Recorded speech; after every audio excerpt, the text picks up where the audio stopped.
Nemandak Kangjeng Nabi mual pati-pati ngomong at-tajirus shaduk, tajir pedagang nu bener leuwih utama tibatan jelema nu juntrung ibadah. Sebab ibadah mah di masjid sorangan bae teu ngarugikeun batur.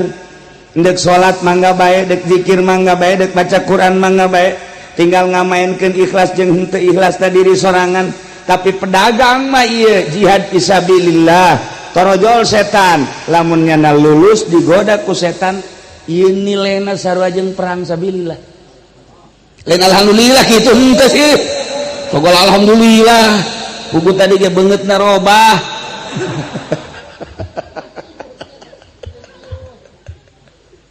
Tah, ieu yati syaitan itorikil mizan. Lamun urang nimbang, hate kurangan asetik tapi urang teger ulah kajen kumaha dek rugi dek untung pokona